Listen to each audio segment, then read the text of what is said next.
meeting, and this is a formal council committee. The public proceedings will take place live on the internet. The meetings will be recorded. It will assist the conduct of business if participants speak only when invited. I shall adjourn the meeting if necessary if protocol is not observed. Members of the public are welcome to view the proceedings but should not make contributions during the decision-making process. All members of the committee have received the reports in advance and had the opportunity to read them. The reports are published on the internet. Additional documents known as the pre-committee notes are available on the council's internet site and have been emailed to members and public speakers. These should be read in conjunction with the main agenda documents. They are fully taken into account before decisions are made. Applications will be dealt with in the order they appear on the agenda. I will invite applicants, agents and public speakers who have registered to speak at the appropriate time. All speakers must ensure that they do not overrun their 3-minute time limit. There will be no questioning by the committee of objectors, supporters, applicants or agents who will not be able to speak again. All participants should mute their microphones and video feed when they are not speaking. Please remember to unmute your microphone and switch on your video feed when it is your turn to speak. Please speak clearly and slowly into your microphone. The chat function on Microsoft Teams should only be used by the members of the committee and officers. This is to assist me with the conduct of the meeting. Members of the public should not use this function in any capacity. This is being monitored and has a full audit trail. Anyone found to be using this function will be removed from the meeting immediately. If there are registered speakers on an application, the officers will present the report. Registered speakers will be invited to make representations one at a time, and members of the committee will be asked if they want to speak on the application. If there are no registered speakers on an application, then the officers will be asked if they have anything further to add, and members of the committee will be asked if they want to speak on the application or if it is to be moved straight to a decision. The committee will then be invited to make a decision on each individual application. When a matter is put to a formal vote, I will ask each member of the committee individually to record their vote. Finally, I ask that everyone's patience with the use of technology. I apologise in advance if we experience any unforeseen difficulties, which we shall try to resolve straight away. When the item of which you have contributed is concluded, you may leave the meeting by using the red hang up button if you wish. Do we have any apologies for absence? No, Chair. And to report the appointment of any substitute members? Obviously not. And receive any declarations of interest in the Members' Code of Conduct? Well, I have one myself. Due to the previous involvement with the site application P200732, I feel that I would not be able to have an open mind during the decision-making process. Therefore, after seeking advice from the legal department, I shall withdraw from this application. Do we have any other declarations?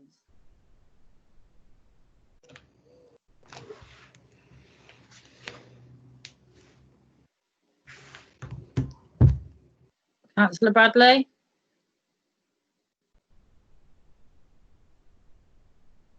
No? Okay, and to confirm and sign the minutes of the meeting held on the 25th of June 2020 is a correct record.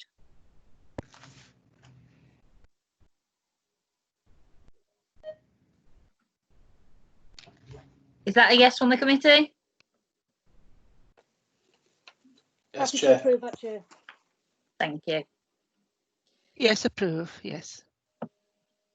Thank you, Councillor Taylor. Now, it doesn't look to me as if Councillor Bradley actually is on. It's in others invited. No, he's not. He's not in the meeting, Chair. No. So we are going to have to wait for move on to a different application because he will have to sub for me on the first application of the evening. So I'm going to move on to P200534. Helen, would you like to come in with that application, please? Yes, thank you, Chair. Let me just share my screen so I can get the presentation for you. Can you all hear me okay? Yes. Absolutely Yeah. fine. Yes.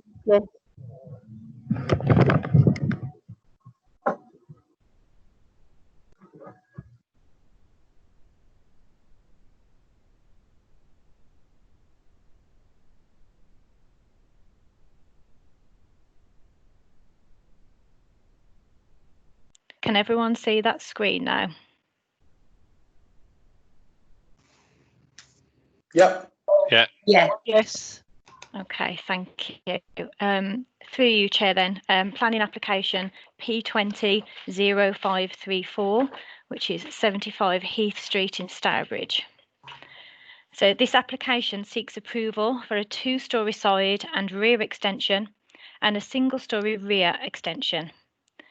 The application before committee is following the consultation with the Chair. And this application is also a resubmission of a previously withdrawn application. So I can just show members and members of the public the slides. The first one shows the application site itself, which is the detached Helen, house. sorry Yeah. to come in. You might want to turn on the slideshow to make it larger for the public. It's not working. Oh, Sorry, I apologise. can't. Okay. No, it's okay. I did try the slideshow. Let me try one more time while I've now I've got you all live, but bear with me.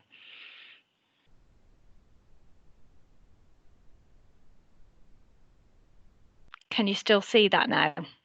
Yeah. Yes, that's great. Thanks. Bear with me. If I flick through, are you still with me now? Yes. Yeah. Excellent. Apologies for that. I was having some technical errors with it earlier. So first slide shows the application site outlined in red here, which is the detached property. Aerial photograph here showing some context. So a pair of semis to the north and a further detached property to the south. And this here shows the proposed plans, which are available in the agenda. So they show the existing elevations of the property to the top and then the proposed to the bottom. At this point, it's relevant to draw members' attention to the pre-committee notes associated with this application, which does outline some comments and some photographs received from both the applicant and from the neighbour. The 2-storey side element of the extension would be visible from the street scene, as you can see from the plan in front of you. It would be set back from the front elevation and extend beyond the original rear by 4.3 metres. The single-storey extension would project 6 metres from the original rear wall. The previous application on the site was withdrawn following officer concerns with regards to design and amenity. This current application for consideration this evening is considered, on balance, to have addressed these concerns. 2 letters of objection have been received in relation to this application from both adjoining occupiers. The surrounding area is one that is mixed in terms of house types with a variety of designs and finishes. The proposed extension is considered to be appropriate, being subservient to the host property and appropriate in scale. Whilst the 2-storey extension is visible within the street scene, it's considered wholly appropriate in design terms. And whilst the side elevation, as you will see from this plan, has a greater bulk than the existing side wall, it would not be widely visible. I can just show members some of these slides. So this slide shows number 75 Heath Street, which is the application site. So it's the house in front of you with the detached garage to the left. This is the neighbouring property at number 73, which is a semi-detached property, as you can see, on the right-hand side of the application site. This is the application site to the right and number 77, which sits to the left-hand side. And again, number 77, which is the neighbouring property, and the further property along, showing some context within the street scene. Given the lack of a uniform house type or the building footprints, whilst the extensions proposed are acknowledged to be large, there is considered to be no undue harm to surrounding occupiers. There would be no breach of the 45-degree code, and given the situation with the neighbouring properties, the development is considered to be acceptable. So this slide shows the street scene and the mixed character.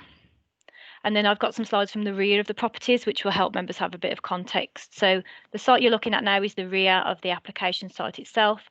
and the property to the left-hand side, which is number 73, and their single-storey extension that's present. And this is a view of the rear of number 77, which is the property to the other side.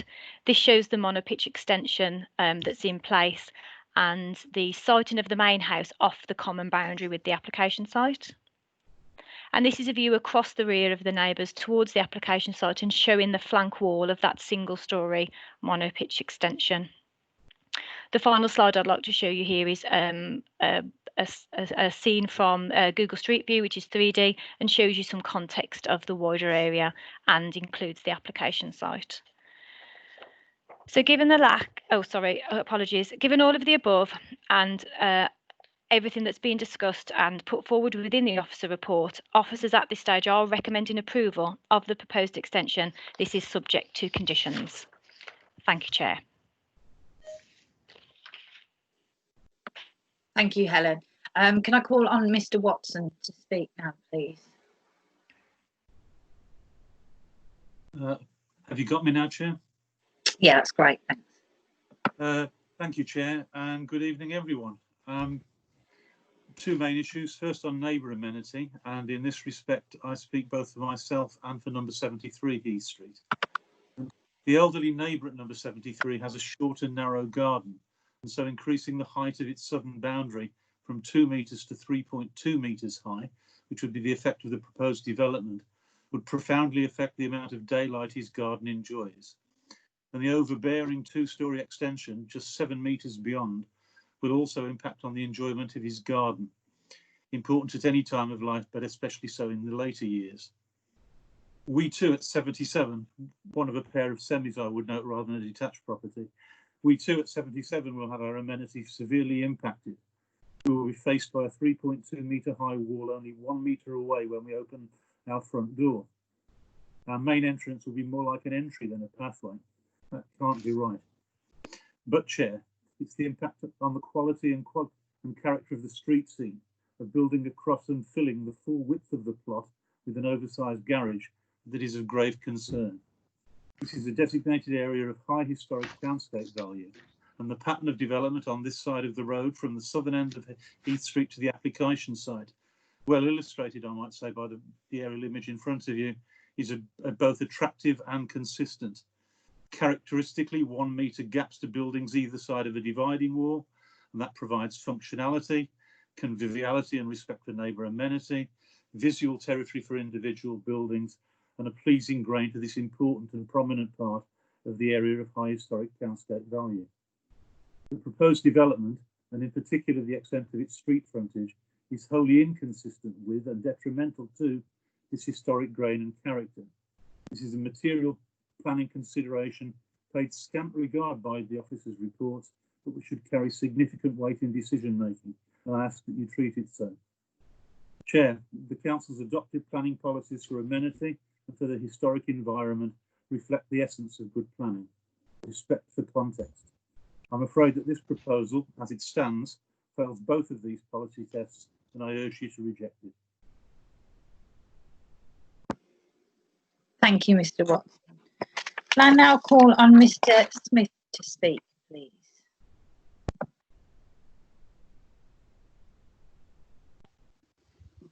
Hello, Chair. Can you hear me? Yeah, that's wonderful. Thank you. Hi.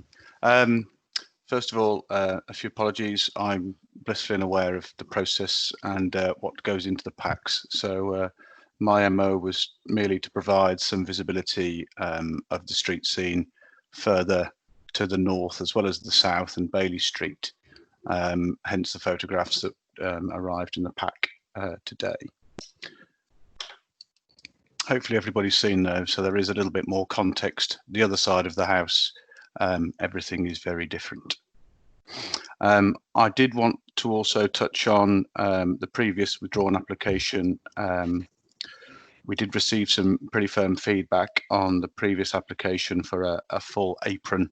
I did attempt to modernise the house, and in hindsight that was a terrible idea, and we now embrace the 1930s design. The downside of that apron being removed is the garage would need to fit into 1930s architecture, and a parapet wall seemed fit What that has done is increased the wall height by around 25 centimetres, and that has become a point of contention. I think everyone said the majority of the things I wanted to say before. There is another key point. The timber-clad garage that's currently in situ is certainly not part of the street scene, and it does make up full width if you account for the timber fence as well. That doesn't really provide the facility we need for parking cars and manoeuvring, hence the proposal to move it back in line with the front of the house.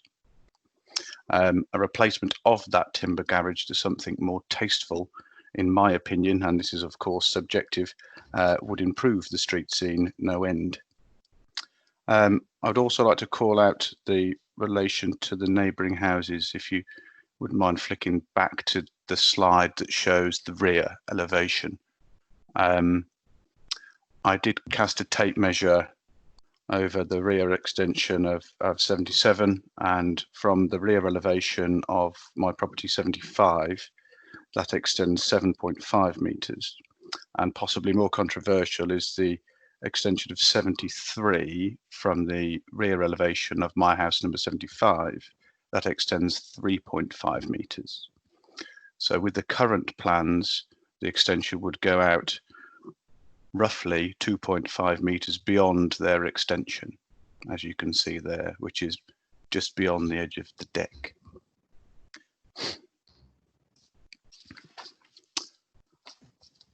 That's all I wanted to bring to everyone's attention, really, other than the photographs of the street scene. I wasn't sure if people could get out and about and take photographs or make visits. So hopefully everyone's had the opportunity to flick through the pack. Thank you, Mr. Smith. Thank you.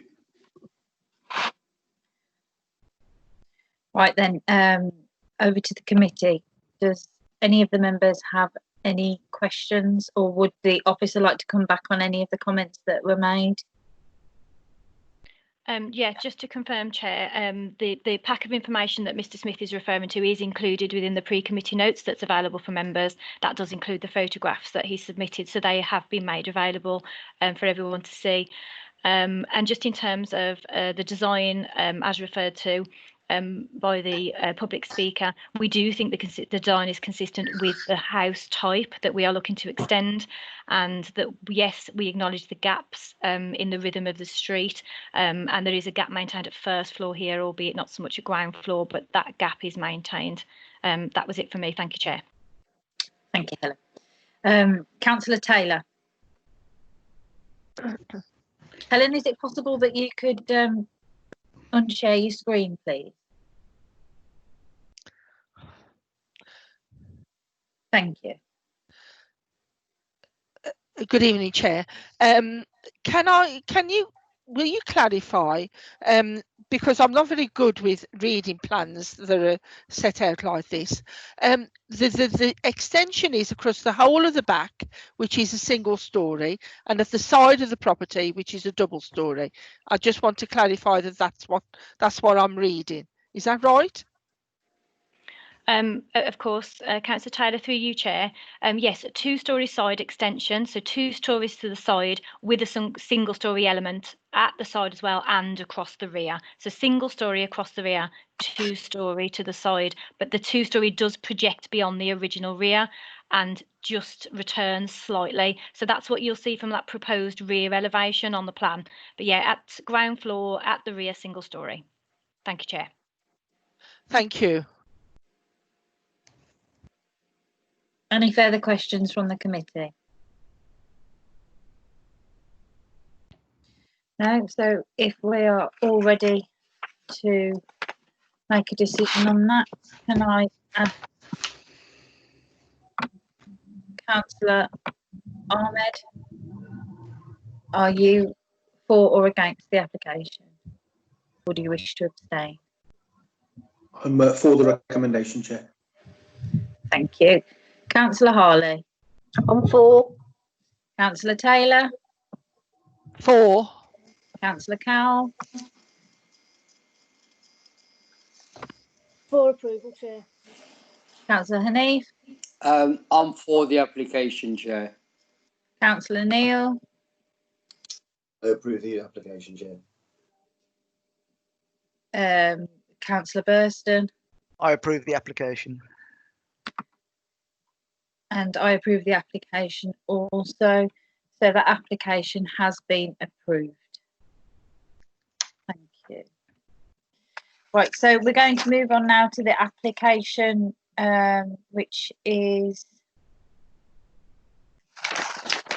apologies, P200732, and I am going to pass the chair over to Councillor Bradley. Thank you. Yes, thank you, Chair. As the Chair did say, this is planning application number P20/0732. It's a private site at the rear of 16 to 24 Marlborough Gardens, Wordsley. It's a resubmission of a application with its differences. I believe I'm handing this over to Carl, is it? Yes, thank you, Chair. Thank you, Carl.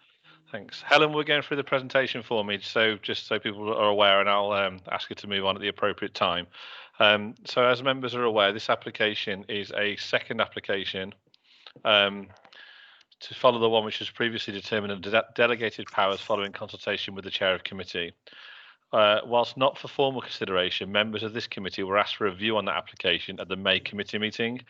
They determined they would not have supported the application in that form due to concerns over highway safety and overdevelopment. Members articulated during that meeting that there were concerns regarding the manoeuvring space between the development and the ability for a visitor to park if necessary. Following that meeting, the applicant considered members' comments and has submitted a further application proposal to address the concerns. So therefore, this proposal is substantially the same as the previous one. However, does include a visitor parking space adjacent to plot 4, which you will be able to see on page 62 of your agendas. I will briefly appraise the committee of the details of the application now. So it's for demolition of garages, 18 in total, and the erection of 4 dwellings on land off Marlborough Gardens, Wordsley. The site currently comprises those 18 garages and for a considerable period of time has been rented by the landowner. The site is surrounded by residential properties, although the only access to this site is via Marlborough Gardens. Members will note on the pre-committee notes, which I'll come to in a moment, that the applicant has provided details of the arrangements of the rentals of those garages at the present time, which might assist. The development would also comprise of two bed semi-detached dwellings and 2 3-bed detached dwellings. Each proposed dwelling would provide 2 off-street car parking spaces for the occupiers and an additional shared visitor parking space for those 4, which is the major difference in this application. Local residents were initially consulted on this application via letter and site notice, and a petition with 127 signatures was submitted, along with 38 objections from 38 further local residents and an objection from Mike Wood MP on behalf of residents. A slight amendment to the scheme was made in terms of the location of the visitor parking space. So therefore, following normal process, we reconsulted the same local residents around that change, and a further 21 representations were received. The pre-committee notes clarified that in total, over the 2 consultation periods, 62 objections have been received, plus the petition that I mentioned, etc. A number of reasons were given for the objections, and they're all detailed in paragraph 17 of the report. But the main issue remains the loss of car parking for local residents and also access to the rear of some of those properties, neighbouring properties. The highways engineer was consulted and raised no objection to the scheme because it provides parking to accommodate its own need for the new properties. And there's currently 18 garages on there, which could have a much greater traffic generation than the proposed scheme is likely to have. Although not formally consulted, as there weren't a statutory consultee on this application, the designing out crime officer for the West Midlands Police also provided comments. Those comments focused largely on the parking issues and the space available for manoeuvring within the site. I will come on to these issues shortly. The mention is also made in respect of the impacts on the public rights of way. This is incorrect, as there are no public rights of way that exist within this site. The assumption is that reference really refers to the private rights of way, which again I will come on to in a moment.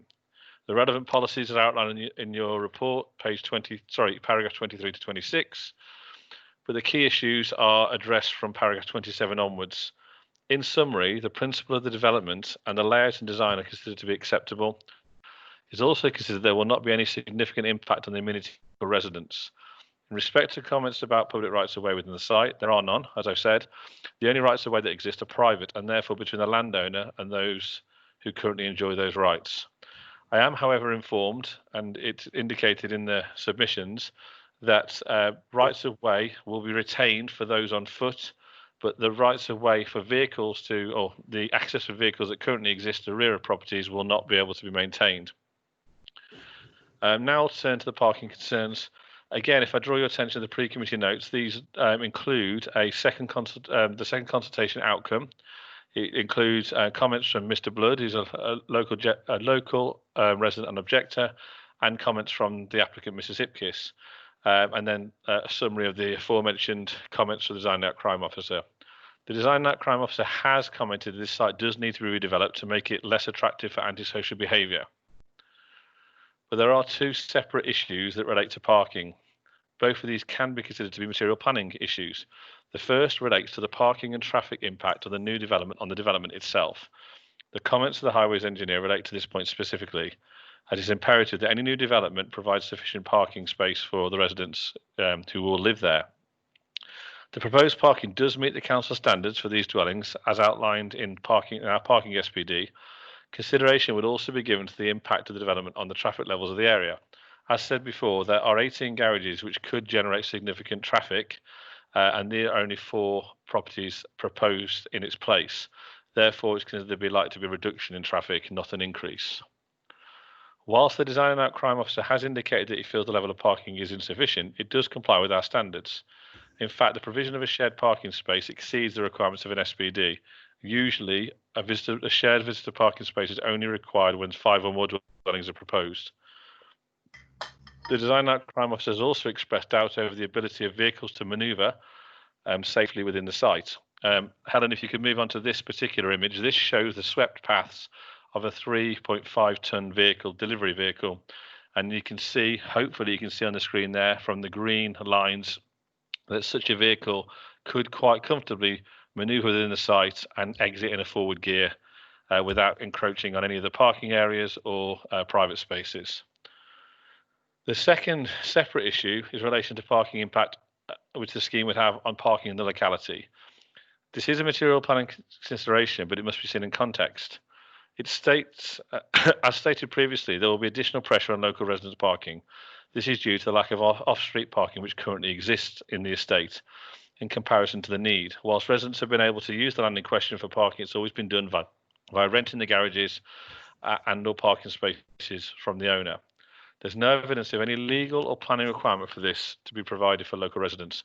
In fact, a number of residents have questioned why it's taken all these years for the land to now be developed, as parking is not protected.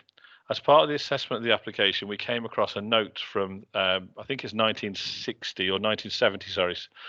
And in that note, it's quite long, so I won't read it all, but effectively, there's a proposal then from the landowner to develop this site. And the questions asked in 1967 as to when they intend to do that. The intention given by the owners then was they would do it shortly. Obviously, that did not transpire, but the note on the file made it clear that no condition was attached to the planning permission requiring or regarding the provision of garages to dwellings in Marlborough Gardens. And it's advised that no action can be taken to dispute the making up of car parking spaces or provision of garages. So for best part of 50 years, it's been possible to develop this site and not provide car parking in theory. The proposal to develop the land for housing in itself does not cause the parking problems. The parking problems already exist and have done for some time. They will be exacerbated by the loss of parking, but the landowners made it clear they intend to cease renting the land for parking, and I think in the process of doing so now in any event. Also, at present, it appears that only 4 vehicles from local residents are currently renting and using the garages, and they will be the total that will be displaced. As indicated in paragraphs 48 through to 56, the local planning authority has no legal right to prevent the cessation of the land for parking use and cannot require the owner to mitigate against that loss or refuse a planning permission based on, for that reason, on loss of parking. My final point relates to the status of the land. During the previous meeting and in subsequent correspondence from local residents, there's been comments to the effect that this land is not classified as brownfield land. The premise for that argument appears to be that it is or was still in use. In the interest of clarity, this is brownfield land as defined by the NPPF, the National Planning Policy Framework. and there's no requirement for any of use of the land to have ceased for it to have that status. Paragraphs 28 and 32 reference the point on the policy position around brownfield land. If I just run through, if I can, Chair, the photographs, then I'll stop talking. So this is the photograph showing you the entrance to Marlborough Gardens, and you'll see a number of cars parked on the pavements. This is the photograph that is at the end of Marlborough Gardens cul-de-sac and showing the access down to the site, which we're considering. And just the view stepping back slightly to the left of that same entrance. Again, slightly to the right of that same entrance, you can see where the green fence panel is. This is a view up the access path up to the top of Marlborough Gardens, and then turning around, looking down at the existing garages and parking areas around there. So those properties in front of you are Ascot Gardens, I think number 12 to number 16. This is the end of the parking area. Let me just double check, sorry, the number. I'm not sure the number, the end of Marlborough Gardens. So those properties that you see there are in Marlborough Gardens. And again, back up, showing the properties behind in Marlborough Gardens. And again, self-explanatory, I suppose. Yeah, this is just taken backwards, just showing you the extent of all the areas. This is where the garage is to the right in this picture. And this is the access, or the view across the north part of the site to 22 Marlborough Gardens, and a view across the site from that direction back. So the access is to the left or inside that beige wall you can see there. And the view back up the ramp. And this is the video. If you just bear with me, chat, I'll share my screen to show the video because it's the easiest thing to do. If you could take yours off, Helen. Thank you.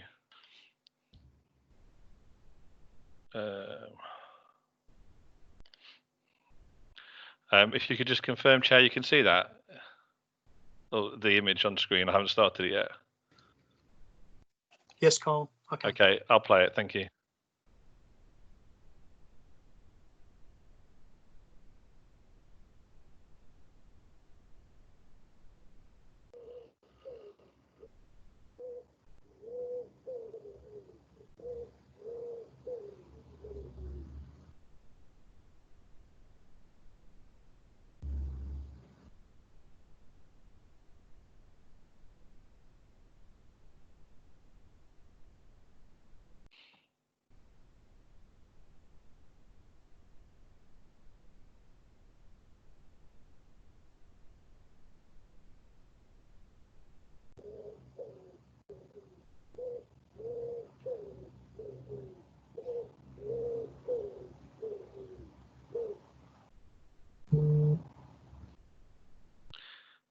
Thank you, Chair. So it's therefore recommend. I apologise for the quality of the video. It's always more jittery than you think it'll be.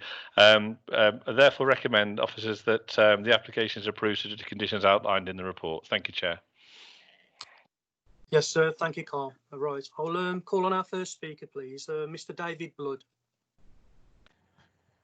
Good evening, Chair. Can you hear me all right? I can hear you. Yes, thank you. Thank you. Following our meeting in May, we have a resubmission, although almost identical, with the visitor parking space.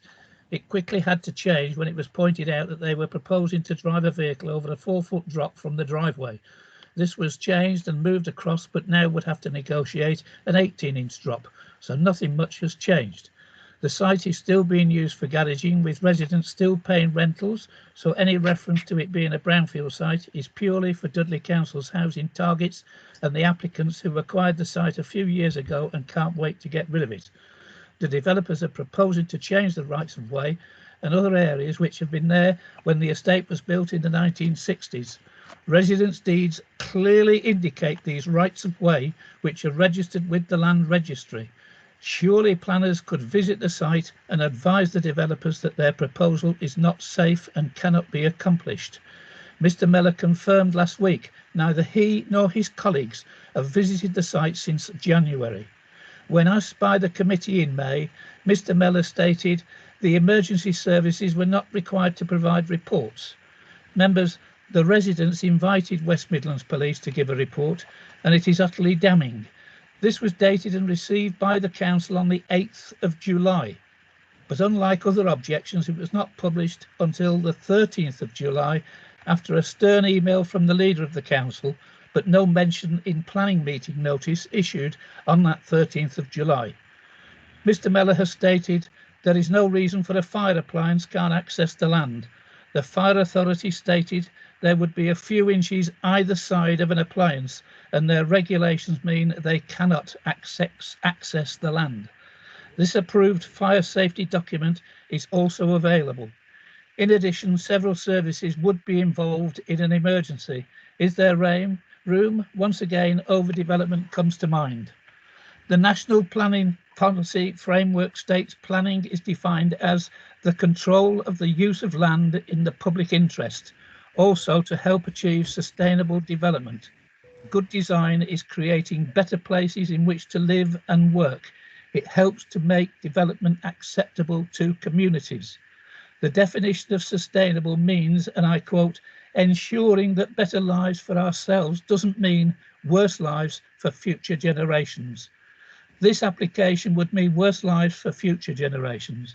You will have read about the reasons for this in many of the objections: fear of crime, highway safety, overcrowded street parking, etc. Residents believe planners, along with their committee notes, have misread, misled and misinformed them about this application. This application with one visitor parking space will still be overdevelopment. Highway and pedestrian safety problems will still exist.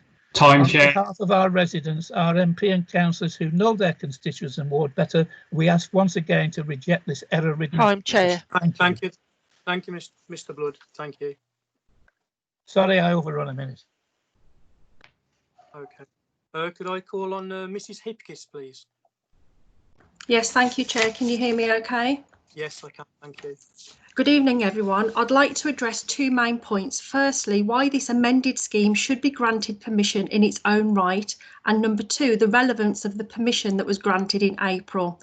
On why the amended scheme should be granted permission in its own right, I covered the facts of the privately owned garage site at the May committee meeting, and I will now provide a summary.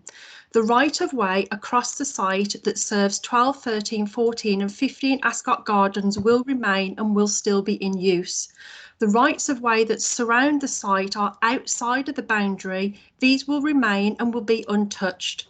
Cost of repairs for the garages, replacement roofs and to make the land good is not viable for the current market rent. According to objections, local residents have stated that they believe up to 35 cars would have to park on neighbouring roads. This is not correct. Out of 18 garages, 4 garages are used by local residents to park. The other 14 garages are used for storage. Also, 10 of these garages are used by people that live outside of the local area. There are 5 parking permits. There are now 2 which are due to expire. This means that 5 cars that were on permits, along with 4 cars remaining that use a garage, is a total of 9 cars, not 35. I've addressed rights of way and parking here, even though at the last committee meeting, the reason why the committee decided not to support the April planning permission related solely to another issue, overdevelopment. That overdevelopment has been addressed with the extra visitor space and with a density ratio report confirming the site has a density ratio of 33 properties per hectare, compared to Ascot Gardens and Marlborough Gardens, which has a density ratio of 53 properties per hectare. On the relevance of the permission granted in April, I have taken advice from a barrister at Landmark Chambers, and I am advised that it remains valid and is material consideration when determining this scheme. This is because it is a fallback. It is a further reason why this amended scheme should be granted permission. We have been and we are still very happy to work with Dudley Council by providing this amended scheme. We do prefer scheme 1, however we are willing to accommodate the council and proceed with scheme 2 by providing the additional parking space. If the council look to revoke Scheme 1 by seeking approval from the Secretary of State and are successful in that regard, unfortunately the council will face a substantial claim for compensation by operation of the legislation. If Scheme 2 is approved, we agree to work with the council and we will take the legal steps necessary from them to be satisfied that Scheme 1 will not be implemented. The officer's recommendation is to approve and all planning conditions will be met with the development. Thank you, Chair. Thank you, Mrs. Hipkiss. Carl, is there anything you want to pick up on? Yes, thank you, Chair. I think there's three main points. I think Mr. Hipkiss has addressed the parking one already. The comment made by Mr. Lubbard about the visiting, I think it's important that you're aware that I've never made any such statement about a lack of visitors visiting from officers or myself. That video that you saw was taken by me personally on the 20th of May. And I visited since and taken photographs of that as well. So we've visited as we do normally, and not only myself, but the case officer has done as well. In terms of the West Midlands Police comment, yes, the West Midlands Police did provide comments, not requested by us, but provided anyway, and we've addressed those. I think it's important that we make it clear about any delay in putting those public. They arrived to us on Thursday, and we put them on Monday. There was a weekend between there. There was certainly not 5 working days of delay. There was a short delay of 2 working days before they were put on. As I'm sure you'll appreciate as members, we have a vast amount of correspondence and officers have to get round to checking it and making it live as soon as possible. And there's a variance in that. I don't think that's unreasonable. Finally, fire compliance. The applicant has addressed this in paragraph 4.4 of the design and access statement and made it clear that although this is covered by building regulations, they intend to put sprinklers into those properties. That means that a fire appliance only needs to get within 90 metres of the development, which it can quite comfortably do from the top of Marlborough Gardens. It doesn't need to go down that ramp to access a fire and deal with it effectively. Just a point to note, which I think could be important here, these properties will be more fire compliant than a number of properties in Ascot Gardens, which currently cannot achieve that distance for a fire appliance with or without the development, unless they have sprinklers fitted, which they may do, I don't know. They're just the main points, I think, for clarity, Chair. Thank you.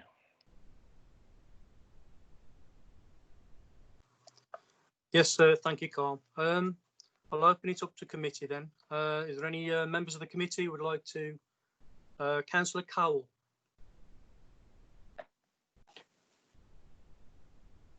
Yeah, thanks, Chair.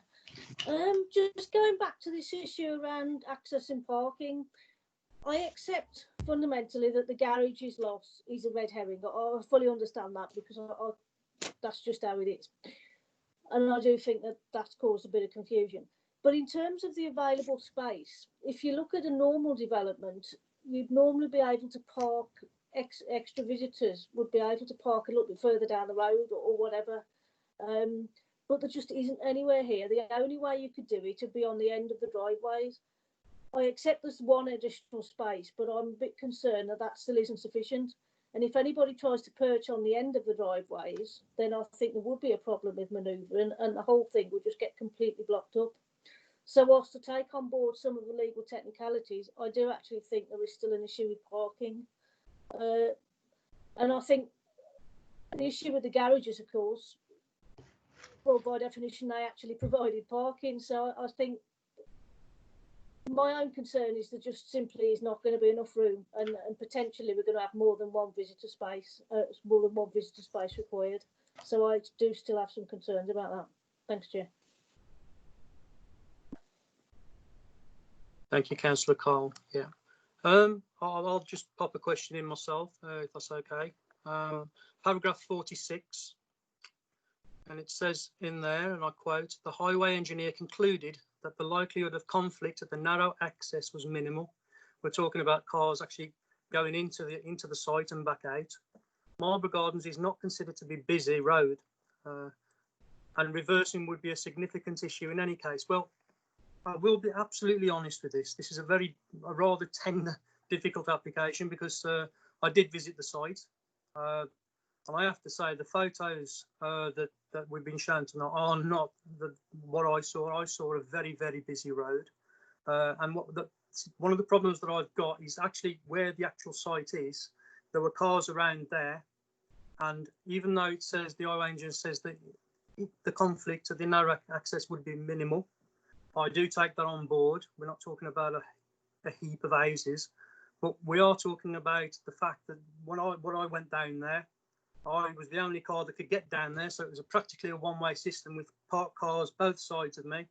So if I was entering the site, which is very, very narrow, we do have to remember that the pavement itself is part of the road, so it's a different colour part of the pavement, and that this hasn't changed. This hasn't changed for me. So the highway safety for me, yes, I agree, it could be minimal, and it will be minimal, I'm sure, but it is still a conflict and it is still a problem. So is there anything else that the IOA engineer or Carl yourself could offer just to give me a little bit more confidence around that area, please? Through your chair, if I can, I think my colleague John might be able to come in on that particular point. If I can just address the other parking issue at the same time, if I could, please. I think Councillor Cowell's obviously made a perfectly valid point, but there's an assumption there that every parking space will be used when a visitor wants to arrive. And obviously we require 2 parking spaces for a property because that's the appropriate level, but that also should include potential for visitors to park. Not every property will have 2 cars at all times, and that's a consideration. Again, that's why when we have the larger schemes, we provide for it, but again, on a pro rata basis. I think there's another point Councillor Carroll came into, but so that there's an assumption that all spaces are parked and that people will park poorly. If they can't park, they won't park, and that's the situation I assume occurs in Marlborough Gardens at present. John, I don't know if you're there, John. Can you come on the Councillor Bradley's question specifically about the turning at the top of the access ramp? Is that possible? Yes, certainly, Carl. The access at the top will be narrow. It is only 3.4 metres wide. However, it does widen out where it joins the existing adopted highway. And from the photographs, obviously, that were included in the presentation, the parking spaces for the adjacent property are down the side of the house. So it's not a fixed wall as such on one side. If there is nobody within those spaces, obviously larger vehicles have a little bit more leeway to get in and out.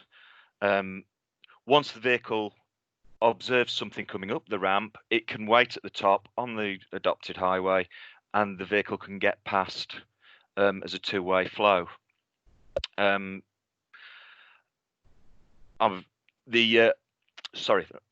swept path that was shown to you actually indicated a second visitor vehicle parked outside it, number 4. So we tried to demonstrate that a 3.5-ton van would be able to turn around within that area, even with a second vehicle parked within it. Obviously, a large fire appliance or a removals van wouldn't require the whole area to be clear to make any manoeuvring to get around. But I have produced a swept path separately, and it is a multi-point turn, but theoretically it can do it without entering the car parking spaces if there are no other vehicles within the turning area. I hope that addresses your concerns, Councillor Bradley. Thank you, John. Yeah, well, it goes part way to it. Yeah, thank you very much. I mean, as I say, when I was down there, it would have been a very multi-point turn at the top, and that's one of my concerns from the highway safety aspect. Are there any more members who would like to ask a question? There are 2, Chair. Right. Councillor Hanif and Councillor Cowell are both, Councillor Ahmed and Councillor Cowell have both got their hands up. Right, okay, thank you, Councillor Taylor. Could I ask Councillor Hanif, please, if you'd like to? Oh, sorry, was it Councillor Ahmed? Sorry, it's Councillor Ahmed. Sorry, thanks, Elaine. Councillor Ahmed, please. Perfect, thank you, sir. Can you see and hear me? Yes. Brilliant, thank you. Okay, just firstly, there's some things which I want to say. I'll start off with the nice stuff, because there are some issues that I've got which I wish to raise, because this application is very different to one that I've ever seen before since my time on the committee. So firstly, there were comments made about this potentially being overdeveloped. Certainly disagree with those comments altogether. Looking at the plans, I believe you can at least 5 to 6, I'd say 6 maximum properties comfortably on there with sufficient parking and sufficient turning space, based on what I've seen over the years in applications and given having a look at the plans here in front of me as well. So I completely disagree with those comments. I've seen, heard today, and also read the comments by the highways officer within the report, and also Carl within his presentation did cover some of those points. So I'm satisfied with what I've heard. I think looking at the access way, I can see why some people are concerned, but we drive every day on the roads. I think any competent driver, that is safe enough for any competent driver to manoeuvre onto or off the potential new mini estate, if you want to call it that. So no issues there at all in respect of any of those points. But there were a few comments, and this is what, it's a little frustrating. I've never been in this situation before. I think I've been on the committee since 2014. So in the last 6 years, firstly, I've never been in a position where a decision has been made by the chair, and I don't like the way that it's been undermined. The chair's made a decision with the back in April, from what I can see, based on information provided at the time by the officers. She had a report presented to her. If people were not satisfied, objectors were not satisfied with the outcome, they should have gone via the normal route of applying or making contact to the planning inspectorate. But there's something doesn't feel quite right, and there's also a comment made earlier on by Mr. Blood earlier on about a stern email being sent from the leader of the council. Now, in all my time, I have never seen or heard anything like that before, and apologies if, I think it's very important for me to be very honest, but it seems as though there's pressure from elsewhere, higher above, for this decision to be overturned, and that's not right. As a committee, it should be solely for the committee to make the decision. There should not be any undue influence or perceived undue influence coming from anybody at all, especially if that's the leader of the council, because that automatically or immediately says to me as if something's not quite right here. Also, looking at this, I think it's just the way, maybe it doesn't, maybe there's some politics involved. I don't know, I can't comment on that, but that's the impression that I'm getting from all of this, and from what I'm seeing and hearing. I've never ever seen a chair's decision be undermined like this at all. I'm not saying chairs are always right, they aren't, but the procedures must be followed.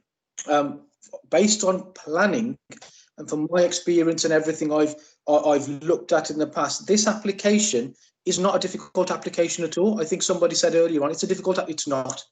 It's a straightforward planning application, which has been made difficult because somebody, from what it seems here, and maybe the leader with his stern email sent because he was unhappy with the way things were going, is not happy. Could I Yes. ask, please? I mean, we're all absolutely entitled to our own opinions, but is there a question towards the planning, please? There's no question, but I think it's certainly something that needs to be mentioned, because this is a very unusual situation. And I wasn't here at the last meeting, but if these comments were not made at the last meeting, they should have been. Based solely on planning, what I see in front of me here today, absolutely nothing wrong with the decision made previously, and I'm fully in support of the application here before me today. No problems at all, Chair. Thank you very much. Right. As I say, everyone's absolutely entitled to their own opinion. I base my opinions on my own personal experiences as well. Could I call Councillor Cowell, please?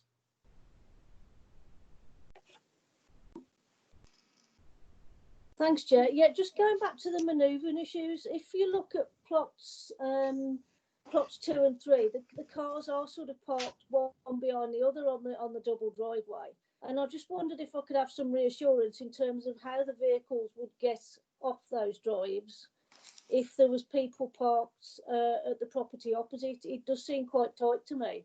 I mean, normally you'd sort of like to sort of go off at an angle, but you can't do that. You'd have to go literally straight out. And I just wondered whether they'd looked at that, not just in terms of vehicles manoeuvring generally, but in terms of people accessing and egressing the drives when the other drives were blocked, or well, in use is perhaps a better word.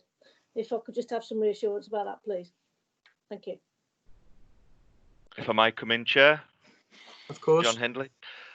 Yes, I mean, we have set standards for reversing out of spaces. I'm not sure, well, I can relate from the plan that I've got in front of me, and members may be able to refer to the paper copy they have. The dimension from the inline spaces is 8.2 metres. For reversing, we normally apply a distance of 6 metres. So to the top right of the screen, the dimension across the end of the turning area is 8.2 metres. So if a car was parked forwards in the inline spaces, that should be able to reverse back to towards the driveway of number 4 and then pull forwards to leave the site in a forward gear. Thank you, Chair. Thank you, John. Thank you. Councillor Taylor.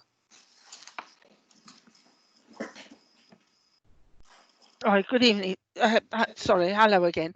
I'm in support of many of the comments made by Councillor Ahmed. I've sat on several now, development control, and this site, in my mind, is perfectly big enough for what's proposed on there, and I have no issues whatsoever. I do have issues when insinuations are made that could have an overriding effect, and that was made by the leader of the council having some input on it. That's not right, and I'm in support of the comments made by Councillor Ahmed. Thank you. Thank you, Councillor Taylor. Councillor Aneef. Yeah, thank you, Chair. Having listened to much of the parking, access and parking, I'm pretty much satisfied with what's been said. Just for clarity, I know figures were mentioned by the highways engineer, Ian. Just for clarity, council refuse, lorries, ambulances and anything of that nature, will they be able to maneuver? Do we have enough space, or has that been looked at?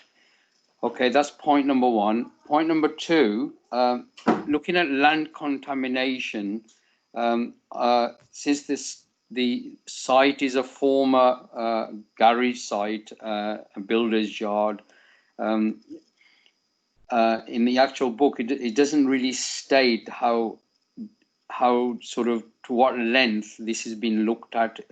It just says it's generally been accepted, but is there a sort of a detailed land contamination report, outlining the asbestos and, if there is anything else?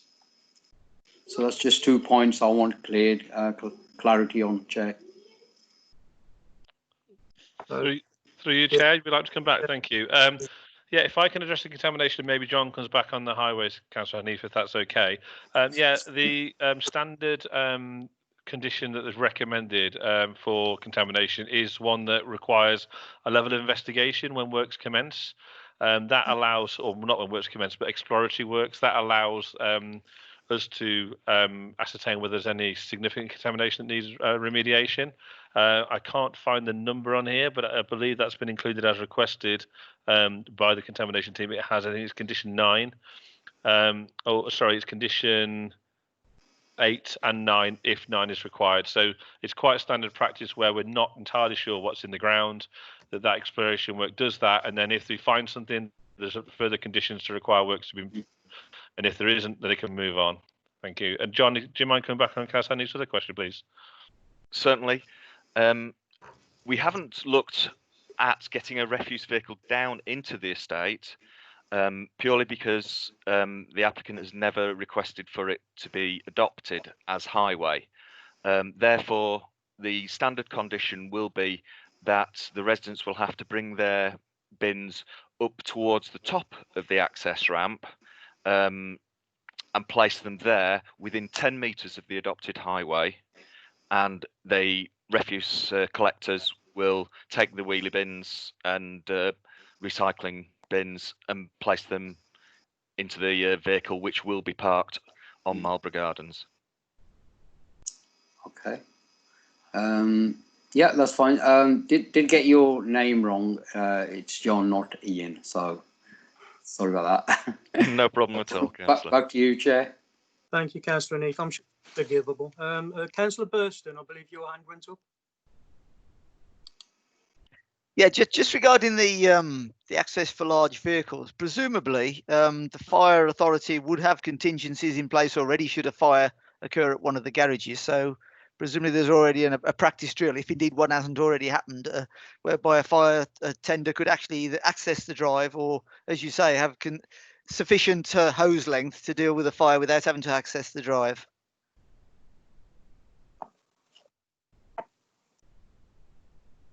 Yeah, I'm not sure if that's me or somebody else, but to come in, Chair. But yes, I think your assertion is correct. And as I said before, in terms of the measures, building control deals with a lot of those issues around fire, and they would have to adhere to those before they could occupy any dwellings or move forward on the scheme. Thank you. Thank you, Carl. Is that it, Councillor Burston? Yeah. Okay. Councillor Neath, have you got your hand raised again, or is it from the previous? I think it's from the last one, Chair. Okay. Just got to remember. I've said what I wanted to say. Okay. Yeah. Okay. Just got to remember to turn our hands back off. Are there anybody else who wants to speak on this application?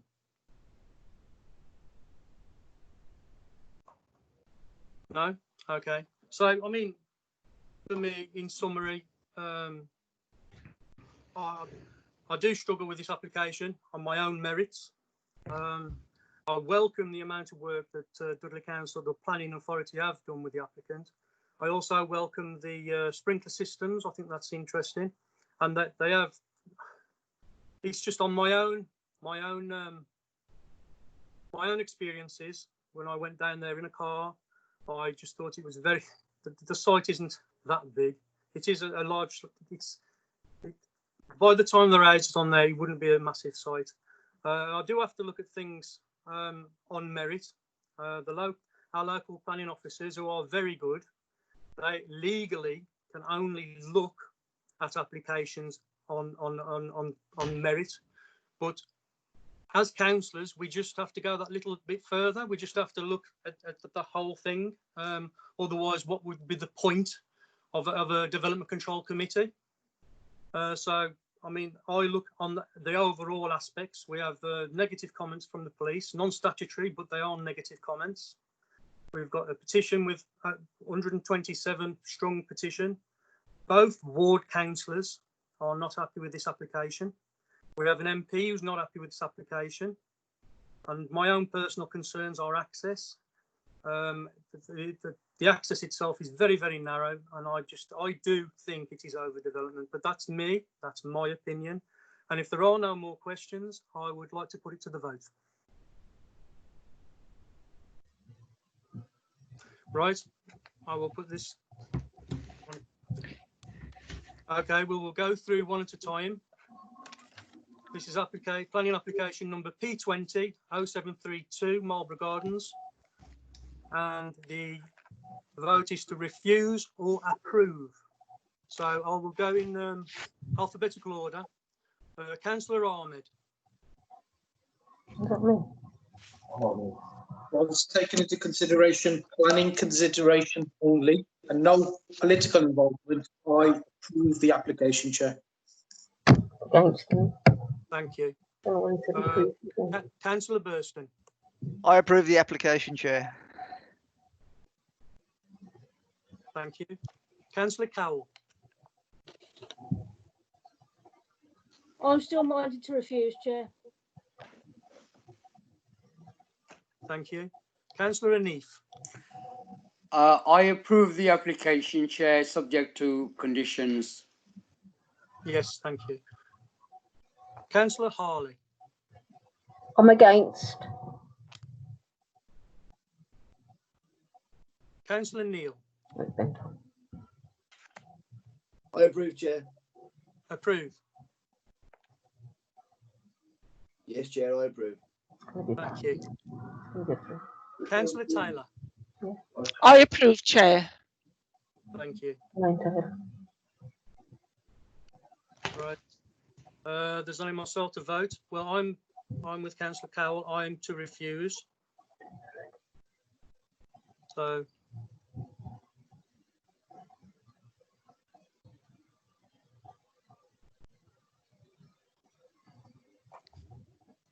I get that there's total of 5 to approve and 2 for refusal. This application has been approved. Mine didn't get registered then, did it? I know it did. Was it 3 for refuse? It was 3 for refuse and 5 for accept. Yeah. Chair, can I come in if I may, please, at this point? Is that okay? Yeah. All it is that the applicant, as you said, has worked and tried to address the concerns of residents. They have got a planning approval, but they have indicated that if a further approval was given, that they would, as appears to have been the case just now, that they would be willing to enter into a legal agreement to implement this scheme and not the first, because obviously they have 2 approved schemes. So therefore, I just wanted to let you know if the committee are okay that we would delay issuing the decision subject to that agreement with the applicant, and then we'd issue at that point. Is that okay? Right. Okay. Councillor Harley, yes, it's 5-3. So I do apologise. So 5 to approve, 3 to refuse. I think Gail's got her hand up. Did you want to say something, Gail?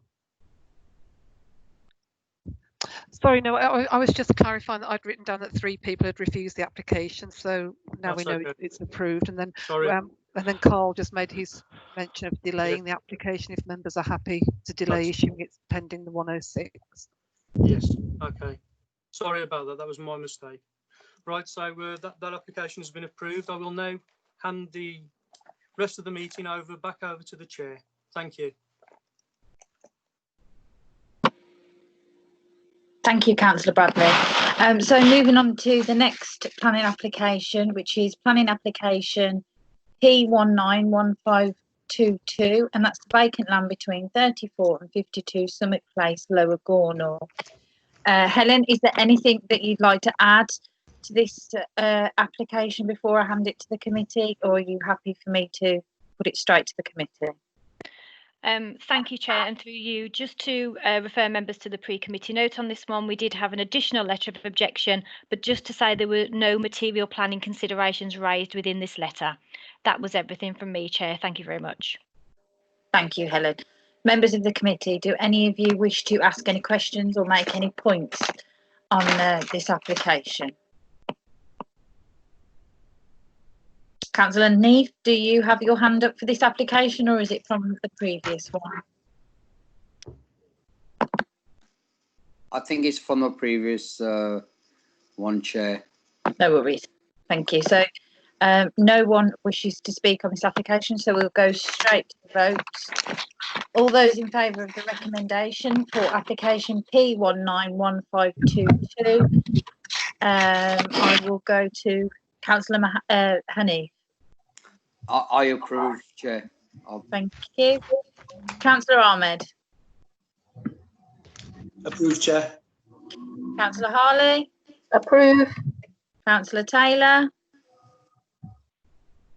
I approve, Chair. Councillor Cowell. I approve, Chair. Councillor Bradley. I approve, Chair. Councillor Burston. I approve. And Councillor Neal. I also approve, Chair. And I approve as well. So that's unanimous. The application has been approved for recommendation.